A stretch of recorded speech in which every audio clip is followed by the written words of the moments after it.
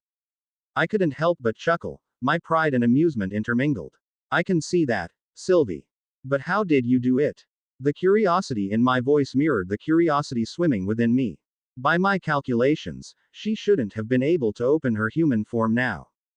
Sylvie's gaze became pensive, her small brows furrowing in concentration. I don't really remember, she admitted, her voice tinged with a hint of wonder. I just know that Mama Sylvia and Mama Seal gave me so many beast cores yesterday, and then, something happened. I see, I murmured, my mind teeming with questions and yet awash with gratitude for the magic that had transpired. Unable to contain the swell of affection within me any longer, I reached out and enveloped her in a tender embrace, cradling her small form against my chest. I relished being able to hold her like this, feeling the warmth of her body against mine, the soft pressure of her little horns grazing gently against my cheek. We'll have to thank Seal and Sylvia for that later, I added, a smile lacing my voice. Sylvie returned the embrace, her tiny arms encircling my neck as she rested her head on my shoulder. I'm so happy, Papa. Now I can hug you like this, she whispered, her voice brimming with genuine bliss and contentment. Touched and overwhelmed by her unconditional love, a surge of emotion coursed through my veins. I planted a tender kiss on the top of her tousled head, my voice barely more than a whispered prayer. I'm grateful to have you, Sylvie. You're my little miracle, I murmured, the weight of those words serving as a testament to the profound impact she had made on our lives. And so, as we sat locked in each other's embrace, the bond between us growing stronger with each passing moment, I couldn't help but reflect on the extraordinary changes Sylvie had brought into my lives. Her mere presence had transformed my existence, infusing my hearts with joy and boundless love. In that sacred moment, I found myself unable to imagine a life without Sylvie, a life devoid of her radiant light and the ethereal beauty she possessed.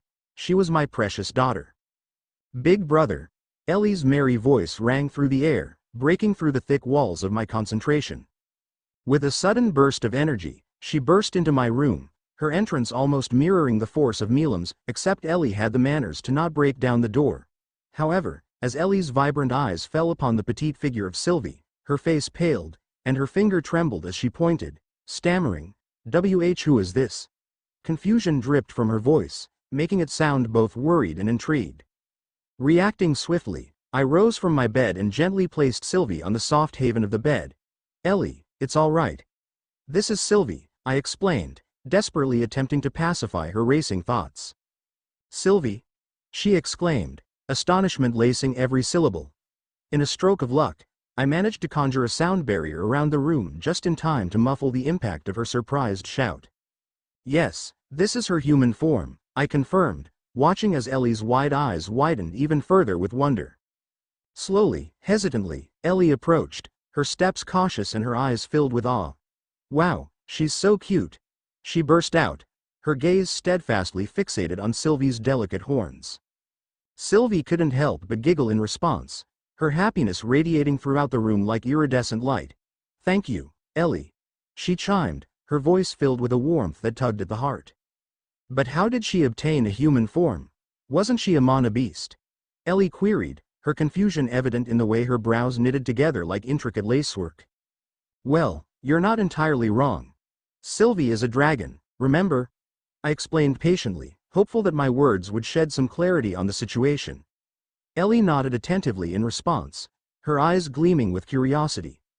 Dragons can, at a certain stage of their power or maturity, transform into human form, I continued, my voice brimming with pride as I gently patted Sylvie's silky hair. A spark of realization flickered across Ellie's eyes as she observed Sylvie more closely, every detail burning vividly into her memory. Wow, that's amazing. You're a dragon and now you can be a human too, she exclaimed, her voice tinged with an excitement that danced in the air. Sylvie nodded enthusiastically, her vibrant eyes shining with a newfound sense of wonder. Yeah, and Papa said that I'm a talent. Unable to suppress my laughter, I brought Sylvie up to eye level, a gentle smile playing upon my lips as I locked gazes with her.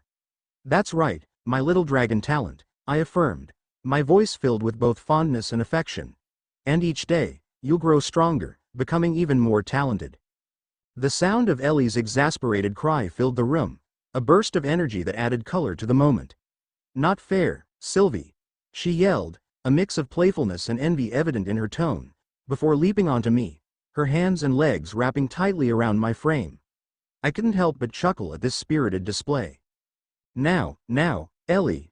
We mustn't keep everyone waiting. It's time to get ready, I alerted, gently placing Ellie back on the ground, her excitement temporarily dampened by the call for responsibility. And Sylvie, my dear, I said, setting her down onto the soft sheets of the bed, it's time for you to transform back into your fox form. Hi, Sylvie replied with a hint of disappointment. Don't worry, Sylvie, we'll show everyone your human form soon enough, but you know why we're doing this. I sent a telepathic message, reassuring her of the bigger picture. She nodded in response, a glimmer of excitement returning to her eyes like a bright flame igniting within her. Ellie, please do not tell anyone about Sylvie's human form just yet. I will inform the others in due time, okay? I requested, knowing full well Ellie's tendency to share anything fascinating with the rest of our family. Okay. I'll go wake Arthur up now, Ellie cheerfully responded as she scampered out of the room, her steps light and full of purpose. Finally, Sylvie and I were left alone, a surge of gratitude flooding my veins. I held her close once more, cherishing the bond we shared, before quietly urging her to return to her fox form. With a sense of urgency, I quickly took a hot shower, relishing in the sensation of the water washing away the grime and sweat from the previous day. As the minutes ticked by, I emerged from the shower, the steam swirling around me like a protective cloak. My body, now clean and rejuvenated, was dressed quickly, with precision, as I prepared myself for the day ahead. When I finished, I made my way down to the dining room with Sylvie sitting on my head as always, my stomach grumbling in anticipation of breakfast. Following the delicious scent of delicately cooked dishes wafting through the air, I made my way to the dining room. As I entered, the tantalizing aroma enveloped me, tempting my senses with promises of culinary delights. I wonder what awaits me for breakfast. Hopefully, there's some hearty meat. Sylvie's thoughts resonated in my mind, her tiny fox head swaying from side to side in anticipation, her nose twitching with excitement. Good morning. You are just in time, my mother called out to us from the kitchen, her voice infused with warmth and cheerfulness. The tantalizing aroma of freshly brewed coffee and sizzling bacon wafted through the air, creating a mouth-watering ambiance. As the sunlight streamed in through the windows, casting a golden glow on the room, the maids bustled around the table, skillfully arranging the finest china and silverware. Even though there were skilled cooks employed in this grand manner, my mother found it imperative to personally prepare breakfast for us. She believed that this small act of love and care was an essential part of our morning routine. So, with the assistance of Aunt Tabitha, she deftly maneuvered around the kitchen, effortlessly whipping up a delectable feast. Only a short while later, Art, Ellie, and Elijah bounded into the room, their youthful energy filling the space. Their bright smiles and cheerful greetings enlivened the atmosphere. Good morning, boys, and good morning, my little princess. Did you guys sleep well? My father, who was engaged in an animated conversation with our Uncle Vincent, turned to us with a warm smile. He enveloped Ellie in a bear hug, his affectionate gesture accompanied by a gentle kiss on her cheek. Ew, Dad. That tickles, Ellie squealed, pushing him playfully and rubbing the spot where she had been kissed, a mischievous grin forming on her face. Good morning, Aunt Lewin, Aunt Tabitha, Uncle Vincent, and Uncle Reynolds, Elijah announced before he sat down next to Art. He'd stopped calling my parents Lord and Lady as he got closer to them, eventually calling everyone either Aunt or Uncle, but still was strange how he couldn't say my mother name, and instead he always says our surname. When everyone arrived, we started eating the ham and vegetable omelet with a very light soup. As we dug into the meal, savoring each bite, my father suddenly spoke up, his mouth full of eggs. That reminds me. Kids, if you don't have any plans, do you want to go with us to City Square? There's a big announcement in the capital city of Ediston where the king and queen reside, but a couple of artificers are going to put up a live projection of the broadcast in City Square. Honey, please don't talk with your mouth full, my mother gently scolded, before getting back to her conversation with Aunt Tabitha regarding the latest rumors on some mutual friends. Mom was getting along with the noble women of Xyrus, seeing as the both of them often go out to brunch meetings and afternoon shopping trips. Art instantly embraced the idea. Turning to his best friend, he asked, "Sounds good. We don't have anything planned today anyways. Right guys?"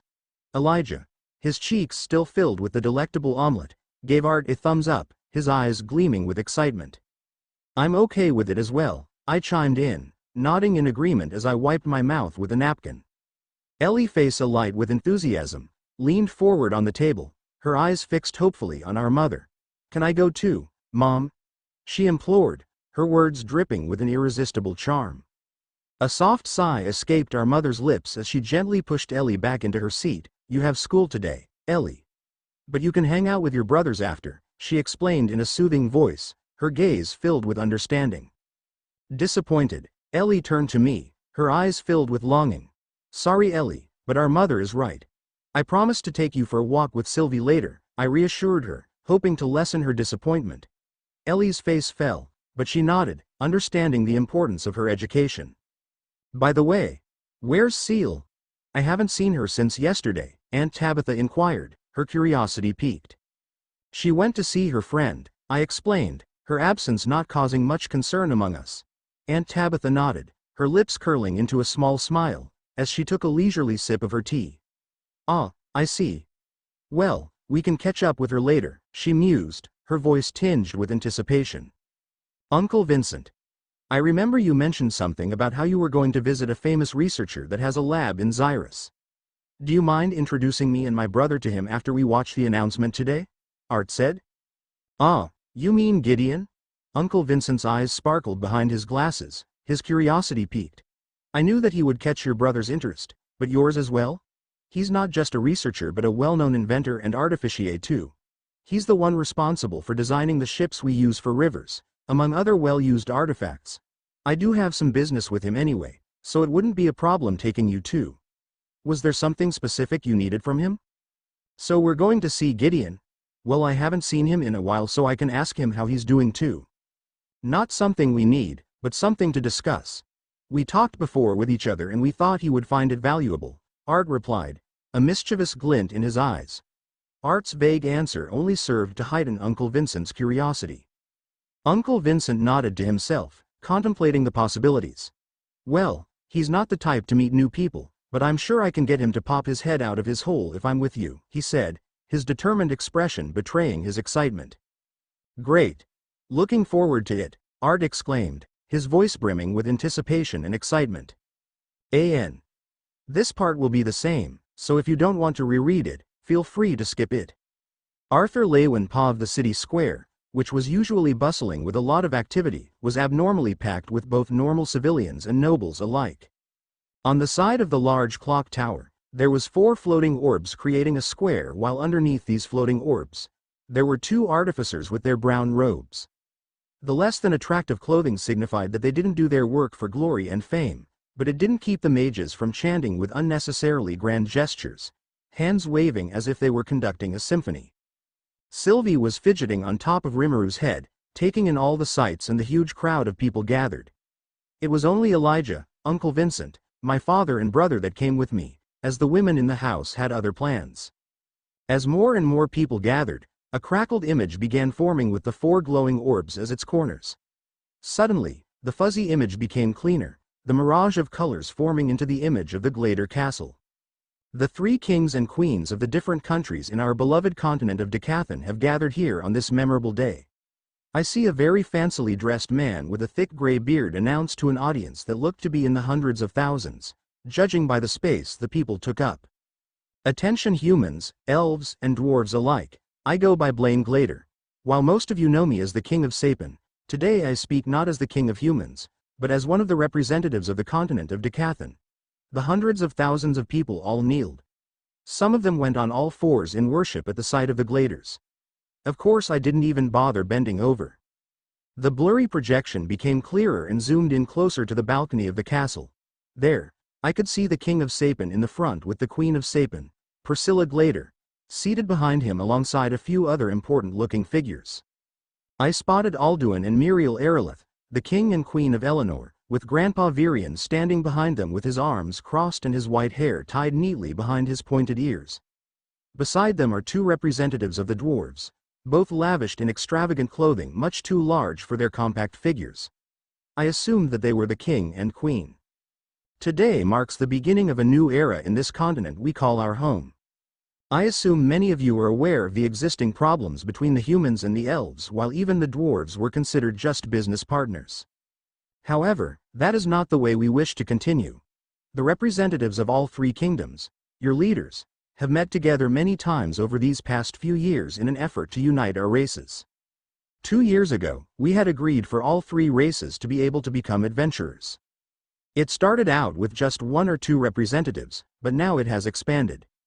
It brings me a smile when I see parties with humans, elves, and dwarves alike, working together towards a common goal. Last year marked another big milestone where Xyrus Academy welcomed students from the Kingdom of Eleanor and the Kingdom of Darv so that the new generation of mages can make friends and memories with not just humans, but all three races.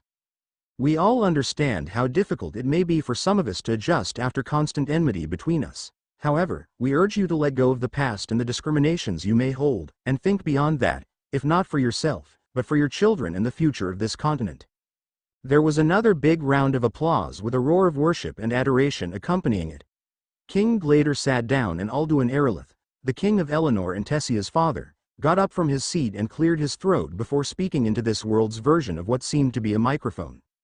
It is an honor to speak on behalf of everyone here on this unforgettable day. As King Glader so adamantly stated, I am also in agreement about the future of our continent. For some people, this may not hold much interest, but for many who yearn for adventure and new places to visit, I can wholeheartedly say that this continent is filled with many unknowns. An obvious example is the very beast glades residing just beyond our borders.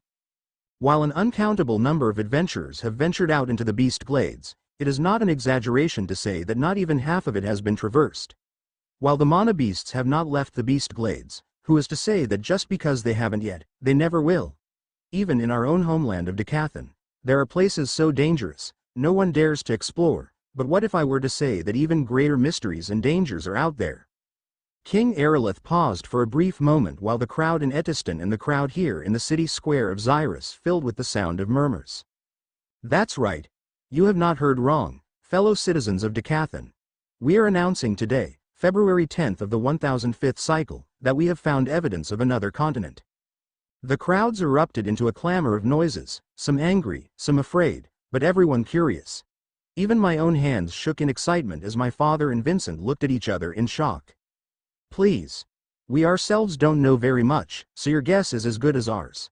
What we do know is that, out there, possibly within reach in a few years' time, is another continent that may or may not be hostile. There have been evidence of them trying to reach us as well, but on both sides, it seems that our current technology does not permit us to travel that far.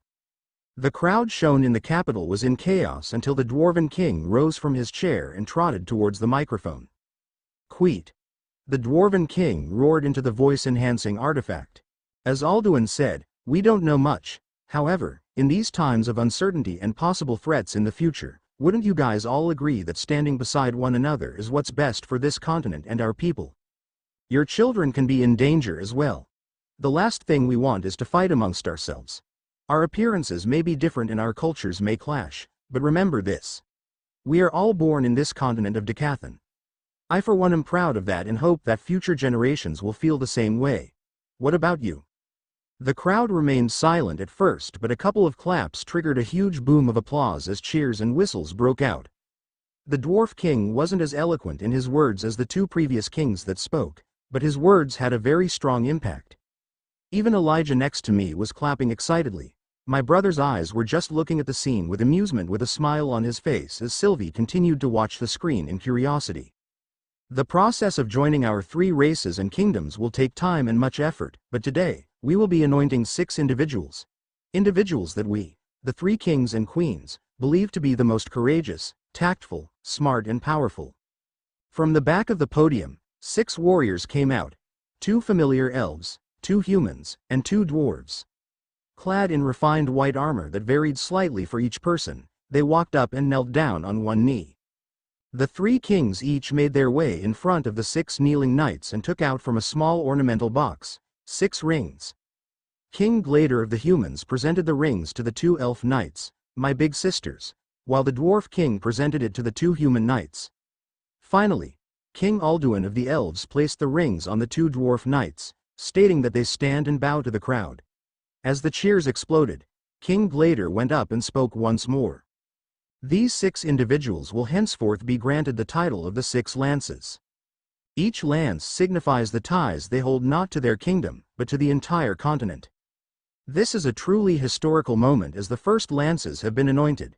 These 6 individuals' main goal will be towards the well-being of the continent, whether that be exploring dangerous and unknown dungeons in the Beast Glades, as well as working alongside us, the rulers of this continent, to ensure that our home is protected when the time comes that we are met with foreign hostilities from a different continent. Once more, the crowd roared as many began throwing flowers and the hats that they were wearing up in the air. As the crowd and Xyrus began clamoring in excitement, I couldn't help but think to myself. I knew that such theories as herd mentality or crowd psychology hadn't been defined in this world, but the leaders of our country knew exactly how to exploit the emotions of the mass.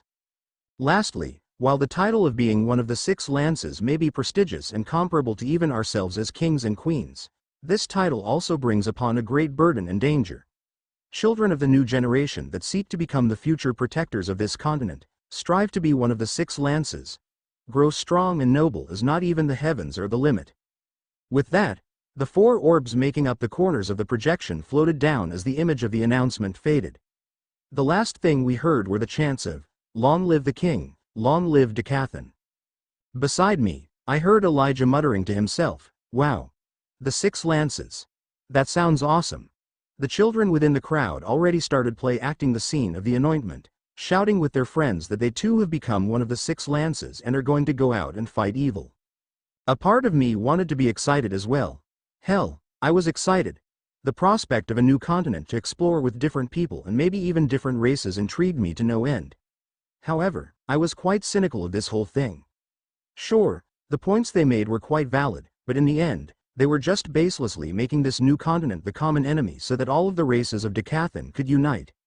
It was an old tool used by many kings, but an effective one that worked. Still, my heart as, not just a king, but a warrior and mage thirsting for adventure and excitement, thumped harder and harder. Not even the heavens are the limit, I repeated under my breath. An. End of copy-paste. Rimuru Pav. After the intense announcement at City Square, our emotions were running high as we made our way towards the awaiting carriage. My heart pounded in my chest, matching the rapid pace of my steps. Art and Elijah were close behind me, each lost in their own thoughts. As we approached the carriage, Father and Uncle Vincent were already seated inside, their expressions a mix of concern and determination. We climbed into the carriage, the atmosphere heavy with tension. Dad's voice broke through the silence, his words tinged with disbelief. "I can't believe it, that news was incredibly intense. Anyway, shall we head straight home, or would you all like to make a stop somewhere else?" "Uncle Vincent, how about we go see this you mentioned earlier?" Arthur was talking and Uncle Vince seems to have remembered what he talked to us about this morning. "Oh, I almost forgot. Could you drop us somewhere before we go to where my friend here asked?" Uncle Vincent leaned closer to the small window separating him from the driver, conveying the address in hushed tones. The driver acknowledged his request with a nod, his experienced hands expertly guiding the horses through the crowded streets. The carriage driver was quick to comply, and before we knew it, we were swiftly making our way through the bustling streets of the city. We passed by a myriad of stores and people, the sounds of their conversations and the clattering of hooves on cobblestone filling the air. As we rounded a corner, I couldn't help but notice that the storefronts and shops lining the street all shared a common theme: artifacts and elixirs. Intrigued, I pointed this out to my companions, who all gazed in wonder at the various items on offer. Elijah's eyes lit up behind his spectacles as he hastily announced his intention to disembark and explore the shops. "I'll meet you guys later. I want to buy some things," Elijah said. Arthur raised an eyebrow, his curiosity piqued. "Do you have enough money for all this, Elijah?" Elijah nodded confidently, his eyes shining with determination. "Yes, I've been saving diligently. Don't worry about me. I'll catch up with you all later." With that, Elijah swiftly exited the carriage and disappeared into the throng of people, his figure blending seamlessly with the bustling crowd. We soon arrived at the place designated by Uncle Vincent, which was an unremarkable building nestled between 2 larger structures. Our father, the only one left in the carriage, waved to us as we stepped out. Uncle Vincent led us to the front door and gave it a few firm knocks. Moments passed before an old man with a handlebar mustache and dressed as a stereotypical butler appeared, not opening the door completely. Greetings. Master Gideon is not. Hello, Master Vincent. Please come in, the butler greeted, his voice filled with a sense of familiarity and warmth. I couldn't resist addressing him, a warm smile gracing my lips. Hello, Himes. It's been a while. How have you been? I asked. Uncle Vincent and Arthur exchanged perplexed glances, seemingly taken aback by my familiarity with the butler. Himes' face lit up as he recognized me. Master Rimuru, it's been far too long indeed. I'm doing well, thank you for asking, he responded, his voice filled with a hint of nostalgia. With a gracious bow, he stepped aside, allowing us to enter the mysterious building. As we timidly stepped inside the unassuming building, a cacophony of peculiar scents assaulted my nostrils. The acrid odor of metal mingled with the alluring fragrance of freshly crushed herbs, while an unmistakable whiff of decay permeated the air. The conflicting aromas filled the room, assaulting my senses and leaving me momentarily disoriented. The exterior of the facility had already failed to inspire confidence, but the sight that greeted me inside was even more disheartening. The once promising laboratory had devolved into an abominable mess of chaos and disarray. Tools lay scattered haphazardly on every available surface, piles of discarded clothes mixed with miscellaneous items littered the floor, as if a tornado had swept through the room, leaving chaos in its wake. Suppressing a grimace of disgust, I couldn't help but wonder how anyone could work in such a calamity. Couldn't he at least tidy up the place? This stupid scientist, I muttered under my breath, a hint of exasperation coloring my words. The foul odor that permeated the room threatened to overwhelm me, prompting me to conjure a protective wind barrier around myself, desperately seeking respite from the assaulting stench. Himes, I told you not to let anyone in. Oh, it's you, Vincent. I see you've come to bother me again. From the dim recesses of a back room, a diminutive, hunched figure emerged, shuffling towards us with surprising agility. Although his reaction indicated recognition, his squinty gaze widened in surprise as it landed on me. Oh, Rimuru, you're here too. Haven't seen you in a while, Gideon rasped, his voice betraying years of strain. Yes, it's been some time. And you still haven't cleaned up this mess, I remarked pointedly, casting an appraising glance at the disorderly room, my disdain evident. A raspy chuckle escaped Gideon's lips, his weathered face crinkling with amusement. What can I say? I'm too busy with my work. Curiosity brimming, Uncle Vincent chimed in, do you guys know each other? His eyes flickered between Gideon and me, his expression a mix of intrigue and confusion. We do. Since Cynthia introduced me to him, he's going to be a professor at the academy after all, I explained. Nodding in agreement, Gideon added, that's right. Cynthia asked me to help him, eliciting a disapproving grunt from Nettie, our silent observer. Didn't your daughter tell you that? Gideon turned towards Uncle Vincent, enquiringly. Uncle Vincent frowned, his brow furrowing. No, she didn't mention it, he admitted, his voice tinged with surprise. Anyway, as welcoming as ever, Gideon, he added, shaking his head in mild exasperation, a helpless smile etching his features as he extended a hand in greeting. Bah, don't even start. This past year, the royal families sent in over a dozen messengers asking for a way to start traversing the ocean to reach the new continent. I haven't had a chance for a decent sleep in months. Gideon ranted, his arms flailing wildly in exaggerated disgust as he paced restlessly around the cluttered space. Intrigued, Uncle Vincent leaned in closer, his voice dropping to a hushed whisper. Is it really true that they found evidence of another continent, Gideon? A mischievous glint danced in Gideon's eyes, his sinister grin stretching across his weathered face, revealing a row of yellowed teeth flecked with remnants of his last meal. Ho ho. That, my lad, is actually a truth those snobby royal families are telling for once. I was the one to study the evidence. All I'll say is that the new continent has better artificers and perhaps even better mages than ours. His voice dripped with excitement, his beady eyes disappearing momentarily as he relished the knowledge. What makes you say that? Uncle Vincent pushed, taking a seat on a stool beside Gideon. The royal family took back the evidence for safekeeping, but that evidence, was an artifact. Even I couldn't figure out everything it does, but this artifact was attached to a bird-like mana beast that had never been seen in Decathan before. This bird-like mana beast had the ability to camouflage almost completely against its surroundings. The only way we were able to catch it was because an adventurer accidentally shot it down while he was actually aiming for a nearby squirrel he was hunting to eat. Not only that, but one of the functions I was able to figure out from the artifact was that it was able to record and store moving images. The artifact was the size of my palm and it could do what 4 big magic projection crystals could and more. Tell me, why would someone from our continent need to record videos? Gideon posed the question with an enigmatic smile, turning to steal a fleeting glance at me. Enthralled by the revelation, Uncle Vincent absorbed the information, his eyes wide with wonder. Fascinating, he exclaimed, unable to contain his curiosity. Leaning backward, his eyes twinkling with mischief when he looked at Art, Gideon's tone took on a teasing edge. So, who's the little bugger you brought? Your mistress's son. His suggestive eyebrows waggled crudely, a lewd grin adorning his face as he directed the question at Vincent. Uncle Vincent recoiled instinctively, his expression a mix of alarm and amusement. Oh God, don't even make jokes like that. Tabitha would kill me. Quite literally, I'm afraid. No, this is Arthur. Rimuru's brother, he clarified, his hand affectionately placed on young Arthur's shoulder. Giving a polite bow, Arthur introduced himself to Gideon. Good afternoon, my name is Arthur Lewin. I'm the son of Reynolds Lewin and Rimuru's brother. It's an honor to meet you, Mr. Gideon. Uncle Vincent has told me many wonderful things about your inventions. Gideon's keen eyes carefully scanned Arthur, taking in every detail. His brows furrowed in contemplation, his wrinkled features twisted into an expression of mild confusion. Are you playing a prank or what? He quizzed, his tone laced with curiosity. They don't look alike. Amused by Gideon's observation, a soft chuckle escaped my lips.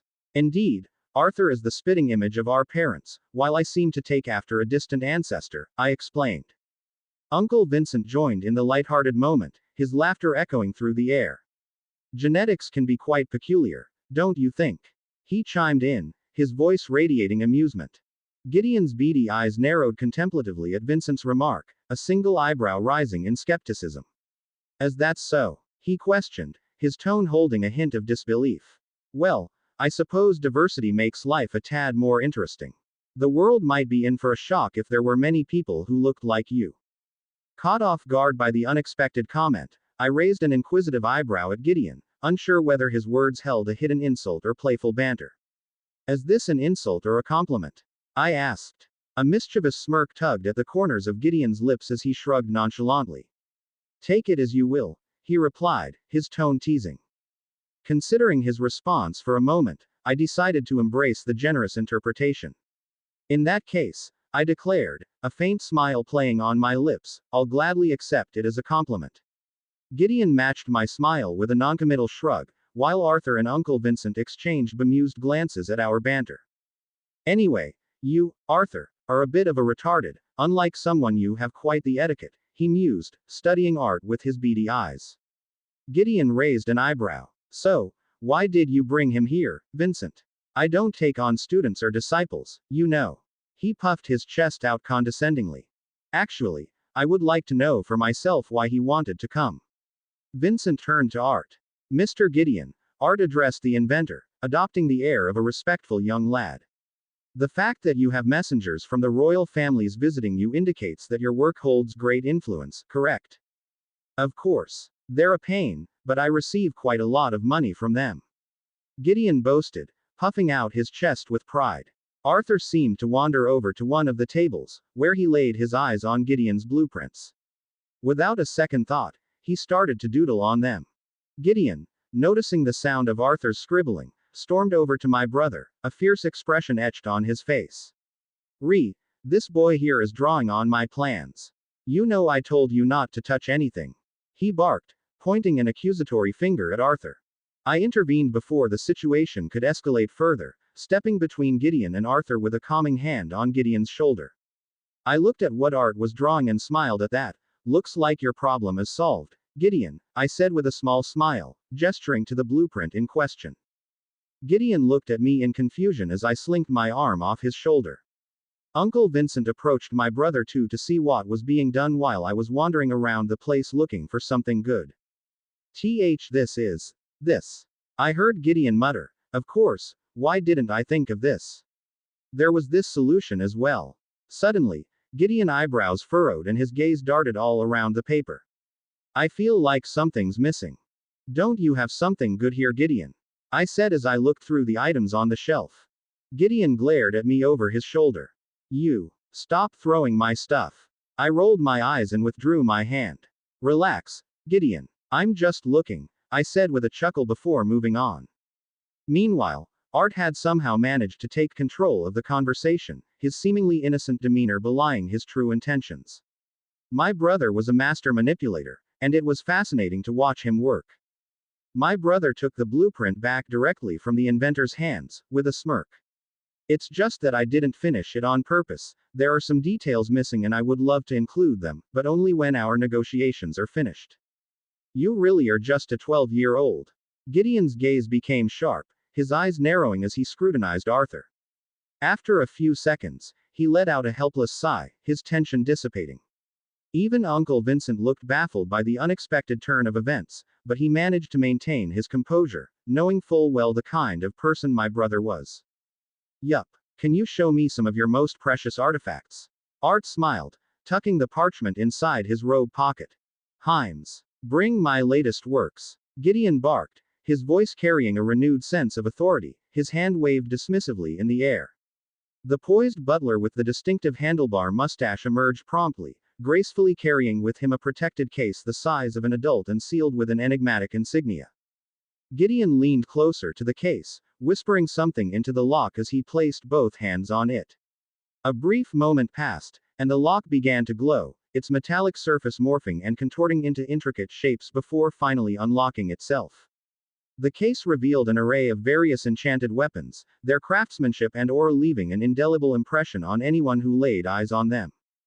As Art shook his head, the mad scientist grumbled something foul. Gideon eventually led us into a hidden storage room with precious gems and raw material that made even my eyes twinkle in greed. This is an ironite diamond, one of the most valuable gems found on this continent. It has properties capable of storing a lot mana to use in case of an emergency. Gideon studied Art's face, hoping for an expression of satisfaction to appear, but it never did. Resigned, Gideon let out a defeated sigh. Himes, can you bring me the pendants? He asked wearily, massaging his temples as if battling a pounding headache. But master, this was made so that. I know. Gideon interrupted, his frustration evident as he cut off the puzzled Himes. Just bring it. Reluctantly, Himes returned, delicately holding a small case adorned with an even more intricate lock. He presented it to Gideon, his expression a mixture of concern and confusion. These are some of the products I made for the royal family of Sapin, Gideon explained, his voice tinged with a hint of remorse. They've been requesting life-protecting artifacts in case of any danger. He shrugged his shoulders, his once confident demeanor now replaced by a sense of resignation. Intrigued, I moved closer to them to get a better look at the pendants. My brother picked up one of the two identical items, beckoning me to join him. The main jewel was a lustrous and ethereal shade of pink, its delicate beauty enhanced by intricate ornamentation. Set upon a thin chain of white gold, the pendant exuded an air of elegance and refinement. I had some of the best designers work on the actual piece itself, Gideon elaborated, his voice tinged with self-doubt, so it would be suitable for the royal family. He clarified, seeming almost apologetic for his creation. This is made from a phoenix wyrm, I murmured in awe, my words echoed by Arthur in perfect synchrony. Gideon's eyes widened with surprise. You were able to figure that out? He exclaimed, studying Arthur intently. He was clearly trying to decipher exactly what else Arthur was capable of. He already knew my abilities, or at least some of them. Continuing, Gideon explained, while the Phoenix wyrm isn't nearly as rare as the dragon species, this particular breed is still a high S-class mana beast. They aren't known for their power and combat capabilities but their unique ability to preserve their own life. When you attack the Phoenix wyrm, its pink scales will elongate and harden around them, forming a sort of cocoon. However, That's not even the best part. When the super hard cocoon they're protected in breaks, they deplete all of the mana in their beast core to instantly transport themselves to wherever they know they're safe. It's a very unique ability that I've only seen in the Phoenix Wyrm. These two pendants are probably the most valuable artifacts I have. The jewel itself is made from the beast core of the Phoenix Wyrm and also small fragments of its scales, allowing it to reproduce the life-preserving effects of the beast, to a certain degree, he continued. How many times will the user be able to utilize the effects? I asked, studying the pendant even more closely. While I was mentally cursing Gideon for not telling me this before. I'm not entirely sure, Gideon responded. When the Glader family presented me with 5 of these beast cores that had been passed down through generations, they didn't know their true value. They only knew that they were extremely valuable. The first of the 5 that I made was a failure, not showing the ability at all. The second and third showed it once before turning to dust. I imagine since the mana core doesn't completely deplete itself to transport a human, it'll work at least twice like the previous 2 cores I used to make the pendant did. These are for the Glader family, right? Is it really all right for me to take these when the Glader family provided the raw materials for it? Art asked. Well, like I said, they don't know what exactly this type of beast core could do, so if I just make a good replacement life-preserving artifact, I think it'll be fine. Of course, if you choose to trade your blueprints for something else, that'd be even better. He revealed another toothy grin. Haha, I'm not that nice, Mr. Gideon. I'll take these 2 pendants. My brother unrolled the blueprint and filled the rest of the key components that he had left out. Sigh, you're putting me in a tough position, but I know that you're doing me a charity by giving me these blueprints. With this, I imagine that our people will be able to reach the new continent before they reach ours. He studied the blueprint before folding it and carefully putting it in his pocket. He turned back to Art, his gaze not looking at Art as if he is child, but more so an equal. Where did you come up with this idea, though? What are you really planning, Arthur? Did you want to speed up the process for the voyage to the new continent? Art only laughed and headed out the door, the silent Uncle Vincent, who was still bewildered by the turn of events, trailing behind us. As I said, Mr. Gideon, I'm not that nice of a person. I only wanted to get my little sister a good birthday gift, Art answered without looking back, waving the small case that had the 2 pendants inside before getting into the carriage. See you later, Himes. Make sure you keep an eye on this crazy scientist before he blows up this city, I said as I walked out, and the butler bowed while Gideon shouted in protest, but I ignored him. The journey back home was silent for the first half until Uncle Vincent finally spoke. Not only genius augmenters but brilliant inventors. What exactly was it that you drew out for Gideon? Arthur explained in simple terms. I drew the blueprints for a steam engine, which is capable of producing quite a lot of power by using steam produced from a specific material that exists on this continent. With that and some modifications so that it could be interchanged with fuel powered by mana, traversing a long distance shouldn't be a problem. From what magical star were you born under? Uncle Vincent shook his head. Please, this was an idea I got from somewhere else, and I just tweaked it a little to make it work better. Please don't make too big of a deal out of this, Arthur begged, looking at the 2 beautiful pink pendants again. Well, your parents probably wouldn't even make a big deal of something like this considering how abnormal the 2 of you are, he shrugged, chuckling to himself. Luckily for Art, no one was home, so he carefully hid the case after wrapping the 2 pendants individually. Our sister's birthday was next week, and then there would only be a few months left until our 12th birthday, and eventually, the new year of Xyrus Academy.